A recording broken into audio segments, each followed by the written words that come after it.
Hello, good afternoon, and welcome to the Touch Movement Wellness podcast. I'm joined by Robyn Isles, the author of My Second Life, My Journey with Terminal Bowel Cancer from Hopeless to Healed, a spiritual awakening, childhood trauma, and miracle story of my own resilience. So I'm just going to share with those that are watching by video and YouTube the cover of your book, which comes out when, Robyn? That is out today, 24th Day. of January. 24th of January, I thought so. So yeah, thank you for joining me on the day of its launch for this podcast, and Thank you. welcome to Touch Movement Wellness. So I'll start by reading the notes you sent me on the book as an introduction to this, and then I'll invite you to speak about how somatics, touch, and integrative wellness approaches have supported you in your health, in your life story, and this writing of this book. And we'd love to hear more on all that. So what you sent over to me: at 44, Robyn, a mother and wife, was diagnosed with terminal bowel cancer. Less than 5% chance of survival over 5 years, and palliative chemotherapy was all that was offered as treatment. She was likely to have around 1 year left of life to live, and she declined treatment. Despite a nervous system response to freeze and numb her emotions, she dived deeply into holistic healing herself, and healing herself enough to plan her funeral and death. Miraculously, 2 months later, she was offered surgery that could potentially save her life. She declined the recommended treatment of chemotherapy prior to the operation and asked her surgeon outright if he would just consider operating only. Her surgeon agreed. She declined the post-operative treatment, choosing to follow a natural path that would lead her to far greater healing than she ever knew was possible. She considers herself today fully healed from cancer and is currently in remission. She is still healing in all other aspects of her life after repressed memories from her deeply traumatic childhood surfaced. Spiritually became her driving force. Spirituality became her driving force. And a year later, she actively pursues this through various modalities. This is an insight into a year-long journey and an extraordinary story of her resilience when faced with the darkest of times. Thanks for joining us, Robyn. And Very much. I very much enjoyed speaking to you the other day when we discussed organizing this podcast. And it very much resonated with the theme of the podcast, which is to demonstrate the power and importance of the emergent somatics, trauma-informed practice, touch, movement, and wellness themes that we explore here. And I would invite you first to connect with those as a theme that run through your book and how you found them, what approaches you found most useful, and how you've integrated them into your life, and which ones you still stick with today. Yeah. Basically, my story is as you just read out. I had surgery 2 months after my diagnosis that removed the cancer entirely. I opted out of the post-operative treatment, choosing a natural holistic path. That was an intuition-based decision for me, and one that I had come to a long time before I was even diagnosed with cancer. The holistic natural protocols that I had already implemented in order to make me feel better continued as my protocols after my surgery, and I continue with them today. And what's that made up of? I know when we spoke, you mentioned that's one of the reasons I felt you were a good fit for the audience of public and practitioners that I intend to share this podcast with, mostly. You mentioned craniosacral therapy, and was it somatic experiencing or a different kind of somatic? That's correct. So that came a little bit later on. So I followed a path of diet, supplements, a lot of different alternative treatments, such as hyperbaric oxygen therapy, lymphatic support therapy, homeopathy. And as I had repressed memories from my childhood resurface, I sought the expertise of a therapist who was trained in all sorts of alternative therapies, but somato-emotional release, part of craniosacral therapy, was what initially drove me to contact them. And it seemed like it was something that I could use without just going down a talk therapy route. It connected my mind and my body together.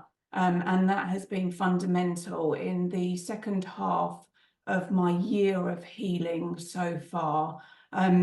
So we utilise that to overcome my childhood trauma and to rebalance my system and to bring my nervous system back into a regulated state, because I had been in a chronically dysregulated state with my nervous system. And what do you recognize now as the markers of a renewed regulation of your nervous system? It's quite extraordinary, to be honest. I think I have been in a nervous system dysregulation for most of my life. And I was mainly in flight because that is what kept me safe. When I was diagnosed, I chose subconsciously to go into a nervous system response of numb, basically to freeze entirely. So I could not feel my emotions.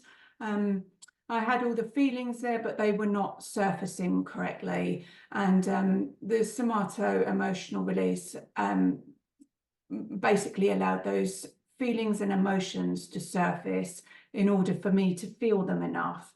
I must say at first I was still dysregulated, but as I began to process, my nervous system came back into play, and I can actually, as nuts as it sounds, feel it switch on and off now. So I can feel that I go into a rest and digest state. I do a lot of monitoring of my heart rate, my resting heart rate, my breathing patterns, my oxygen levels, and so on.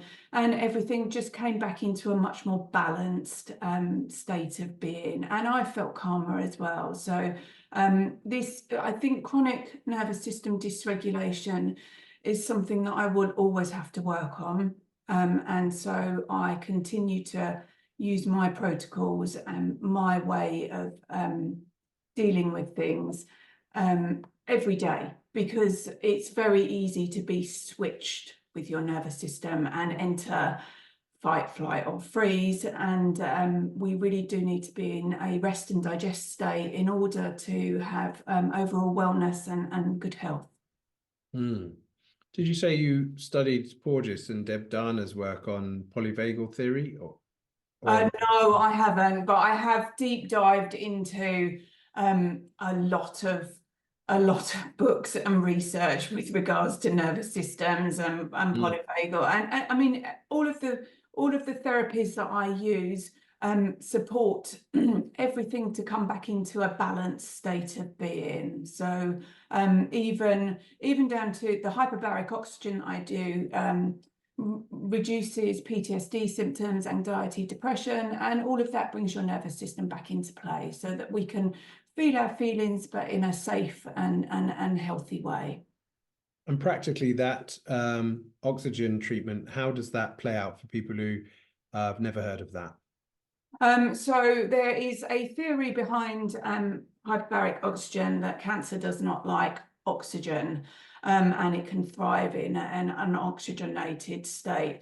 There is more research that needs to be done on that. So I wouldn't say it's a cure-all treatment, but for overall wellness and health, supporting your immune system and for supporting your mental health, it is phenomenal. It's used in a lot of long COVID patients, MS patients, a lot of cancer patients use it, athletes, and people just looking to be well.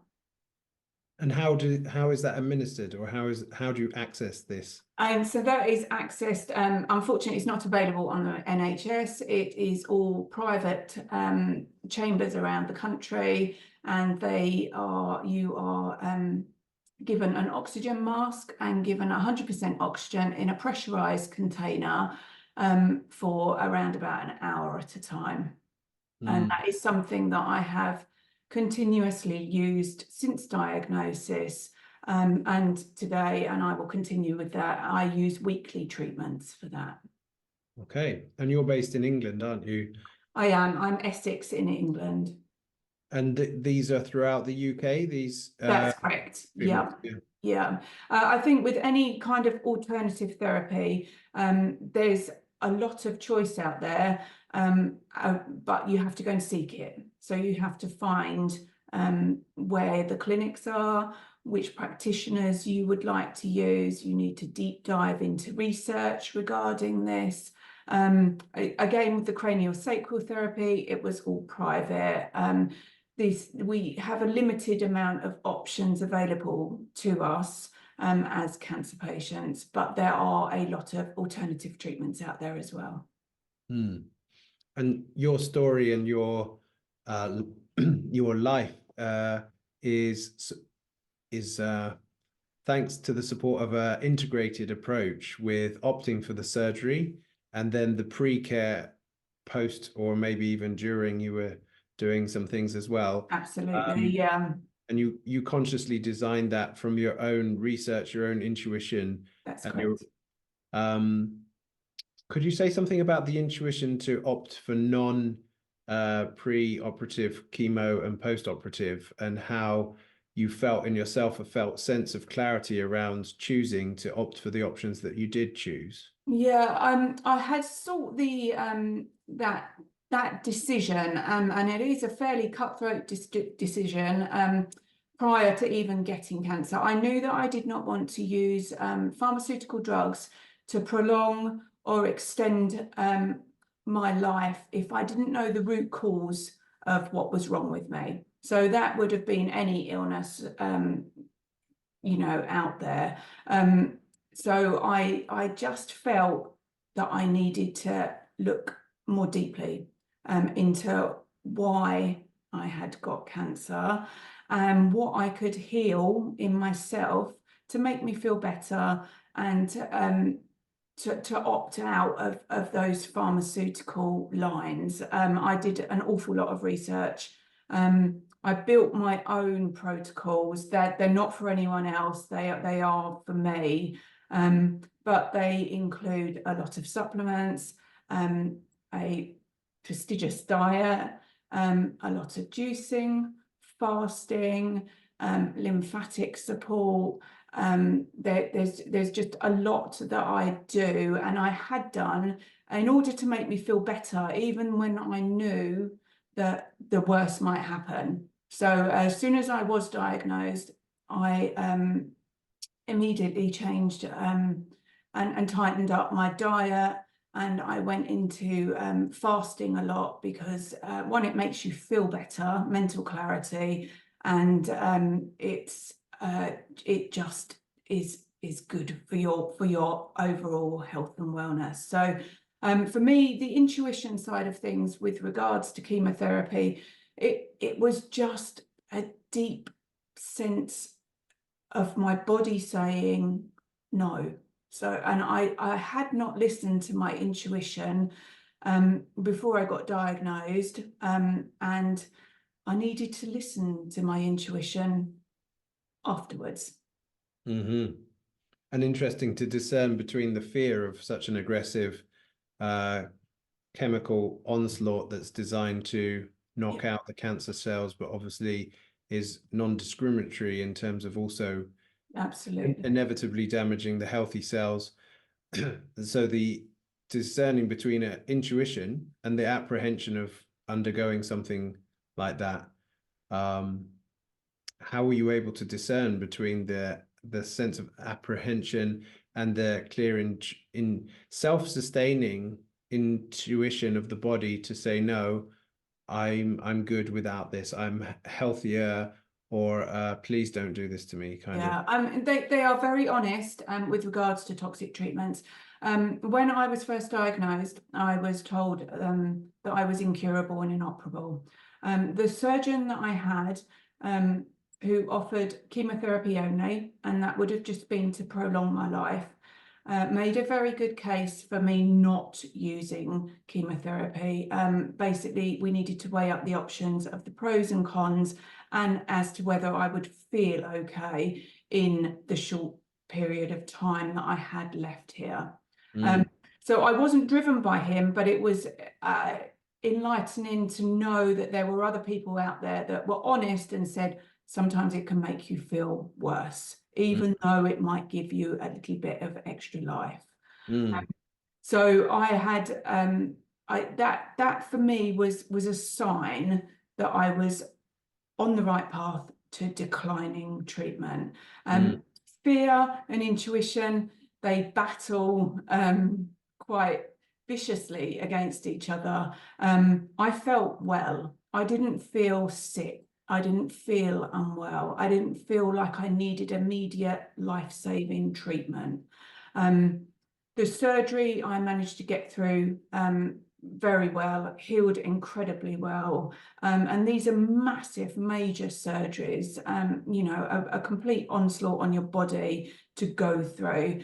And the post-operative treatment, I just felt well enough that I could carry on and dig deeper into alternative therapies. And it sounds flippant, but what will be will be. And I just knew that I needed to trust myself, trust my body, and so far it hasn't let me down. Thank you for sharing that. I mean, post-operation, had you opted for chemotherapy and your support team rightfully, I suppose, pointing out that you might feel worse, if your priority was to dig deep and to have the resources to process and learn from, which was a commitment prior to the diagnosis, that you wouldn't want to just prolong your life and potentially perhaps be in a state of suffering beyond the natural state post-operation. You wanted that space, time, and body's own capability of healing, no matter how long the life after the operation, to do that investigation for yourself. Yeah, I mean, I do talk about that in the book. The path that I've chosen to take is not a path that many people take, but the therapies and treatments that I have done, I have met other people that are on the same path as me. So we are not alone if we choose this option. For me, it just felt like it was the right way to go. I do say in the book that I have no idea, according to statistics, that I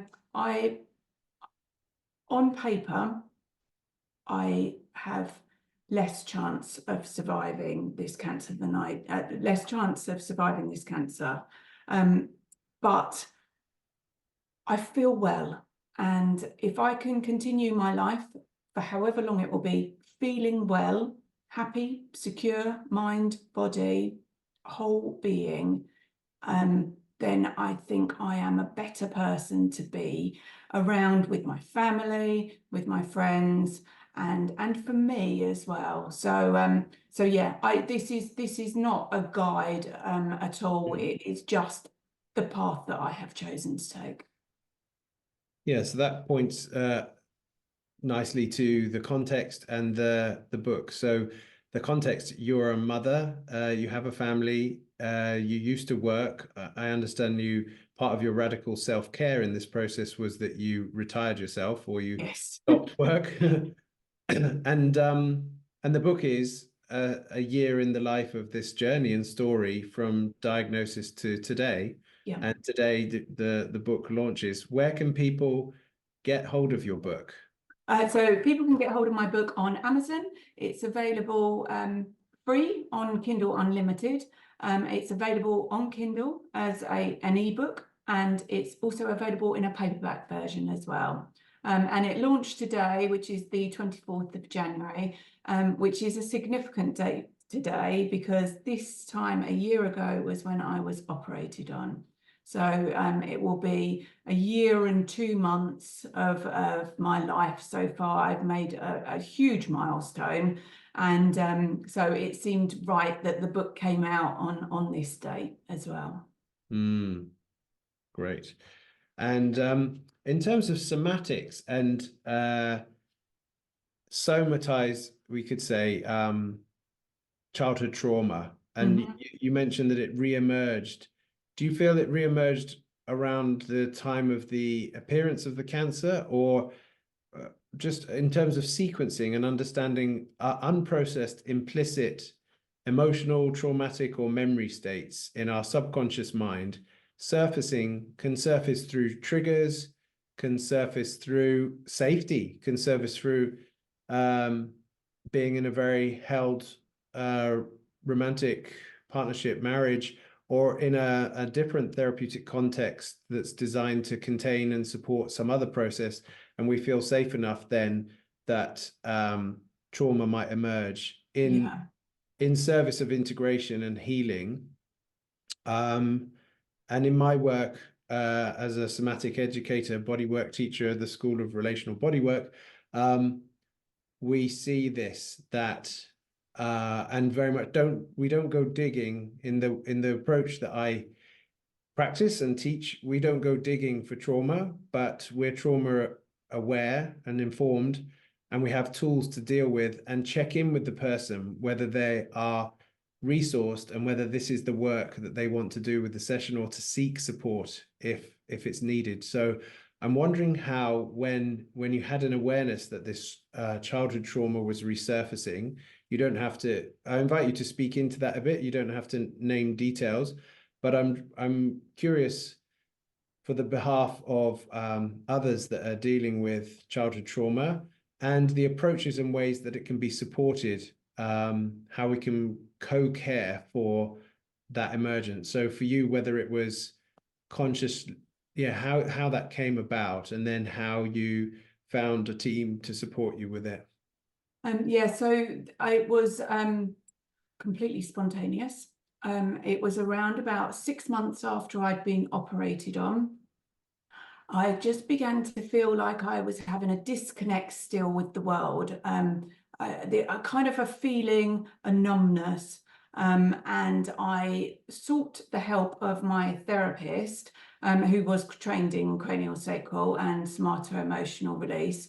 And as soon as I'd spoken to him, we arranged an appointment.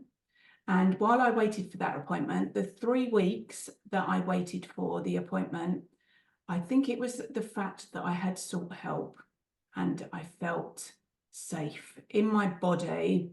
All my markers, all my blood markers were good. I felt healthy. I felt secure. And that is when, during those 3 weeks, the repressed emotions and memories from my childhood trauma resurfaced. So when I went to see my therapist, I said, I'm not here about the cancer. I need to go further back. So we started basically from my childhood. So I had a deeply traumatic childhood, abuse in every form, from the age of 4 until I left my home as a teenager. And very slowly, those memories became more enriched. They connected up. They connected the dots in my entire life, and it's hence why I can say that I lived with chronic nervous system dysregulation. We processed them slowly at my pace, not always using craniosacral, sometimes along with dialogue as well, just to talk things through, because I think that is really important. Even though I never wanted to do a talk therapy as such, sometimes you just need to say these things. And writing the book actually was part of my healing, very cathartic, journaling, writing down thought processes, emotions, feelings. And the craniosacral part just connected my body to me, to deep within me, who I actually was, because I had masked, I had been living a life in a state that wasn't well.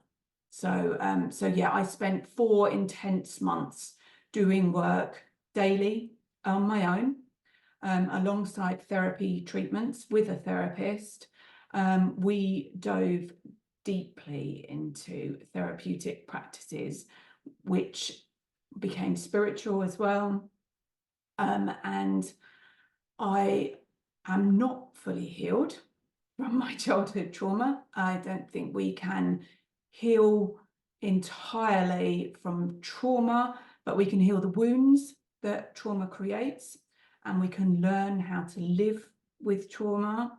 And healing and learning is still my pathway. Mm.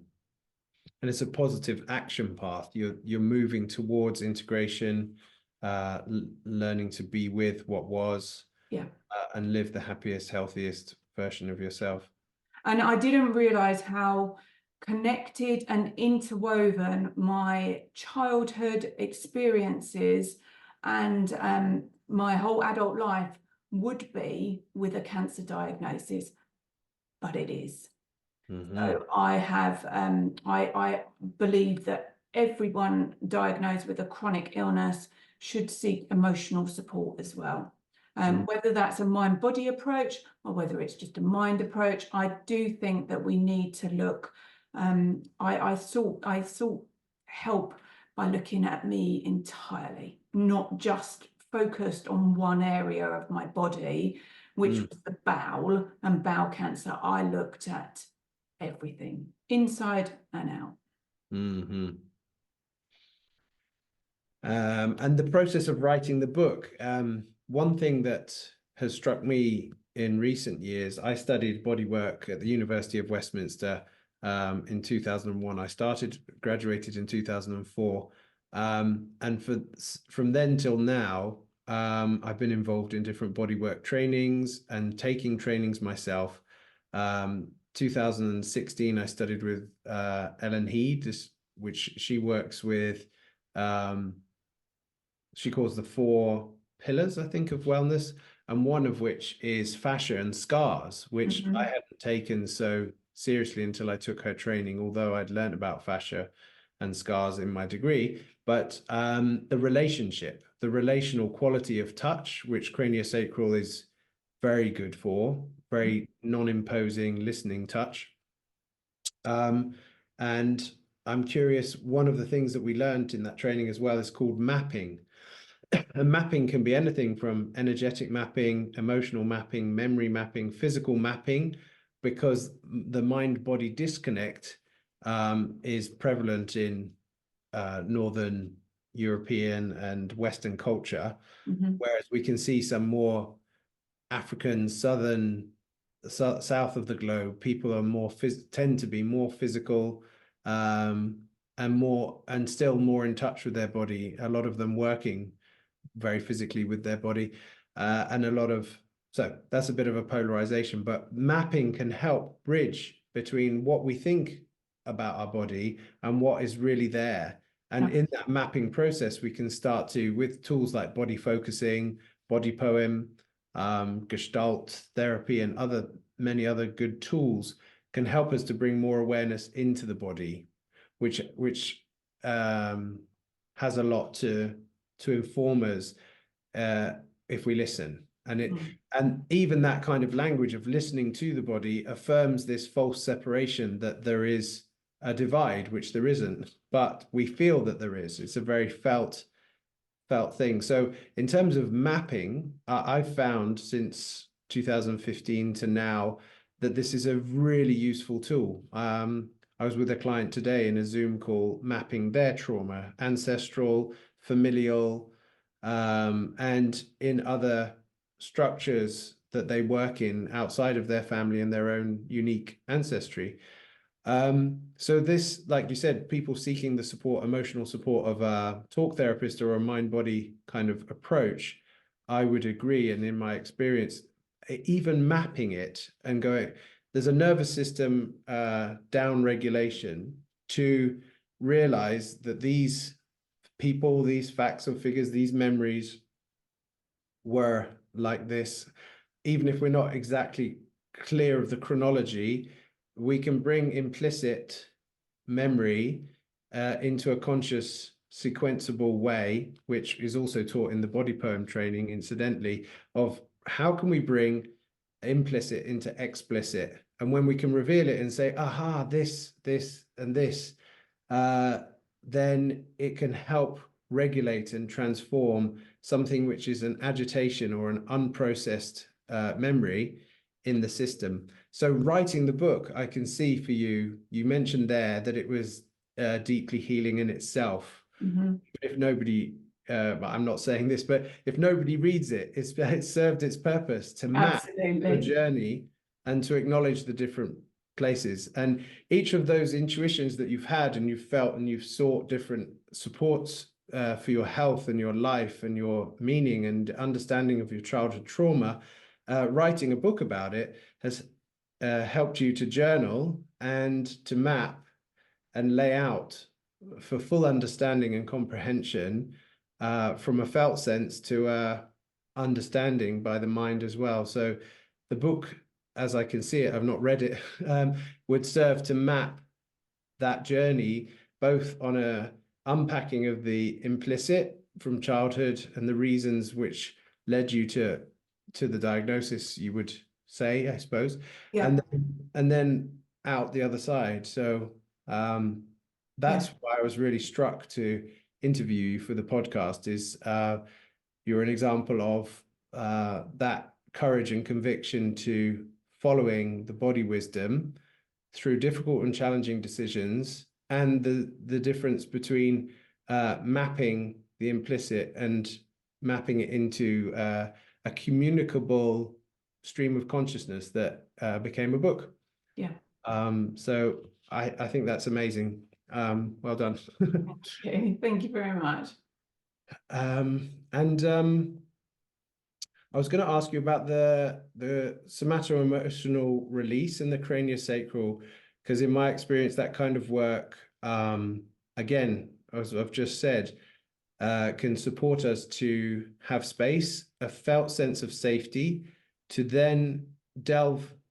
And for me, in the work I do, I don't go digging in an analytical way, but in that safety and trust that's co-created and checked in with, rather than assumed or not even given respect to, like, tell me about this. That's not a very opening way, but I've been on the end of that kind of inquiry when I was younger, and had bereavements in my family, and the kind of I forgot what the term is now, but grief counseling kind of process was quite direct and almost demanding, and I found that shut me down. So it's been my path to try and find ways that we can establish a felt sense of safety, and then what's there to be coming up to the surface and be worked with just emerges naturally. So is that your experience with the craniosacral? That Yeah. Because that's my experience, is that things can organize in the presence and witness of a craniosacral therapist, which are beyond comprehension and couldn't even be sequenced into linear fashion. They come up when they're ready, and there can be a reorientation that's, it sounds wacky to those that have not experienced it, but for me, it's kind of effortless, because you couldn't possibly effort to make those links and those movements out of the subconscious into conscious memory. And sometimes they release or move without us comprehending what exactly that was. So I'm curious of your experience of being a receiver, and how it also worked with the same practitioner who had other skills, relational skills, in somatoemotional release. Yeah, I mean, that's absolutely correct. It was completely a natural process. And so we would do some craniosacral work along with some talk therapy alongside it as well. And actually quite a lot of the work and the emotions and the connection for body and mind would come up in between appointments. So it's like the craniosacral had started the process and I continued the process. Memories would come up, but they came up in a way that wasn't overwhelming. So they were distressing, but they were not flooding. So, and I think that really helped because it was a natural, impromptu process, and we just journeyed together using body and mind. And so, yeah, I mean, I experienced physical symptoms. So I had very deep rooted issues in my pelvis, which kind of connects to the bowel cancer as well. And I had a lot of physical shaking, so somatic shaking, that continued when I was not in the therapeutic setting as well. But this would have been a physiological process that should have happened after certain aspects of the trauma occurred, which I had never allowed my body to do, not consciously. It was a nervous system and a mind protection route to keep me safe at that time. It's just taken me 40 years to get there. But I mean, the cancer, the crisis, the health crisis, this massive change in my life created this healing for me. And I am grateful for it, for all of it, because I am now connecting to myself on a much deeper level. I feel like I am healing whole body, inside and out, and my mind. And yeah, I cannot rate it highly enough. The somatic mind and body connection approaches are fundamental for trauma survivors, for health, for wellness, for anything that you feel like might be trapped within you. Yeah, I can't rate it highly enough. Yeah, I'm with you on that. That's absolutely my dedication to this work as an educator and practitioner. And I think another fundamental thing you've mentioned there is trauma and nervous system education. I think they should teach this in schools. One of the things is the shame that can come up when our body doesn't respond as we socialized, as we expect it to and want it to in a socialized, polite society. You know, like freeze, the urgency to leave a room because we don't feel safe and the flight is being activated, the fawn response to just people pleasing out of safety. We can identify and start to, in a non-shaming way, identify how certain behaviors and responses or reactions. So if we can move our reactions into responses where we have more choice over how we respond and care for latent nervous system dysregulation, then we can make choices about the kind of social settings we go into, the kind of work we feel would be suitable for us. You've chosen to give up work for now, perhaps forever. But for instance, at a younger age, people could choose that with awareness of what they're going through or processing, if they've started a process of dealing with childhood trauma, for example, it might not be the best time to do performance work on stage or something, you know, whatever. Common sense things. But, and also to, I think it really helps people to understand better how the nervous system works and to not blame, suppress, or shut down these processes that I also can relate to in my life, and had some shaking that I then actively surrendered into and allowed and felt very healed from after a motorcycle accident. I allowed and asked the ambulance team not to pick me up off the road because my body was doing this beautiful shaking and I felt fantastic through that whole process, actually, because I had learned about the nervous system and I'd learned about trauma, and I consciously didn't want to suppress and solidify the natural responses of my body. So I very much value that, and I would like that to be a message from us both to others. Absolutely, yeah. And even if you haven't had or not aware of any childhood trauma, to understanding in others, we can have an empathy and perhaps support in a natural way, rather than shaming others, perhaps if they're having what's perceived as a strange response to something, to check in. And I think a good question is, are you aware of what's happening right now? And is this familiar to you? And if it's not familiar to them, if we have the capacity to lend some presence and just be with that person to help them. And if we have some education of the nervous system and we ask them, how are you feeling? What are you noticing? We might recognize it and be able to offer them some support, that this is a natural response of their nervous system, rather than why are you acting so weird, or what's wrong with you, which is not going to be very supportive or helpful usually in any circumstance like that. So yeah. So are there any messages to others? I mean, you've said, do your research. If you receive this kind of life challenge or chronic condition in your life, to your path has been to look deeper, to trust your intuition, and to choose the modalities and approaches that felt right for you. I hear that you've very much celebrated the mind-body approach as a dual combined way to wellness and understanding, and to learn to live with your past.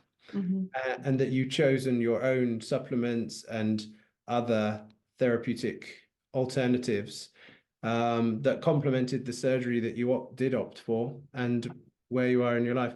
Is there any other messages that you would like to share in this podcast from the book, or anything else you'd like to share in closing?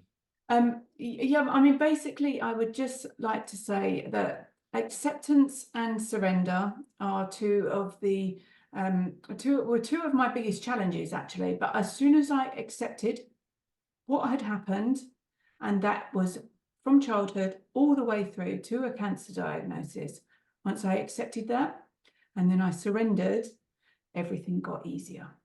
And my final message would be, for anyone going through a health crisis, is to not be blinkered, to think bigger, to seek the answers inside of you, and to ask questions. And that's to you, to professionals, to the internet, to anyone that you can connect with. The final closing point would be just to think bigger. Thank you. It reminds me of a couple of themes that I'm exploring now with my colleague who teaches craniosacral therapy, Howard Evans. There's a model, if practitioners are listening to this, or you're inspired to become a practitioner, there's the treatment model, which is entirely necessary. In your case, skilled surgeons, you needed skilled surgeons with specific anatomical and physiological knowledge.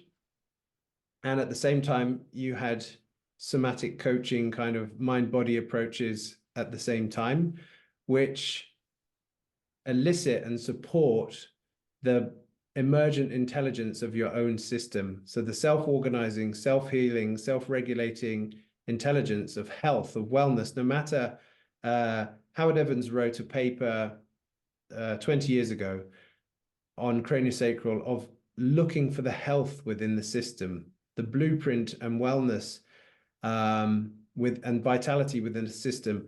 No matter how sick or adapted that person's health is due to dis-ease, there is always the blueprint of health from birth to death. And that this is a very nourishing and resourcing, this was his theory, that it would be a very healthy and nourishing and resourcing intention to connect with that wellness in a person's system. and I'd very much agree with him. It's very easy to find imbalance in the body and diagnose and point out difficulties, but as you said, to think bigger than the presenting symptom is to look at the wholeness and to surrender to something greater than the rational mind's diagnosis of a problem. So we can either be there to fix it, or we can be like your decision some time ago to prioritize human evolution, wholeness, wellness, and your own intuition over the fear-based choice of external authority or others choosing for you what would be best. And it sounds like you're very lucky that you had a team that supported you in that and didn't crush or shame that sense of innate intelligence towards that. So I think it's useful to point out that sometimes in our life we often we might need treatment, or we might need the space to foster the innate intelligence towards moving towards wellness, rather than the treatment model, which is entirely necessary sometimes, is bringing the intervention to us with expert knowledge, like the surgery, and the somato-emotional release and craniosacral therapy is more like supporting you to move towards the wellness that's within yourself. So I can see those themes at play in your story, and I just thought I'd name them for those that might seem that there's a duality between, well, which is better? Is it better to go get treatment, or is it better to be supported in a somatic coaching process? And both can coexist and support each other. So yeah, that's my closing share. And thank you so much for your time and willingness to meet and share about your book. Just to remind people, they can get your book on Amazon. Yeah. And I hope you've inspired some people into their own authentic inquiry to the meaning and significance of our health as human beings. Thank you for having me. Thank you so much, Robyn. Thank you.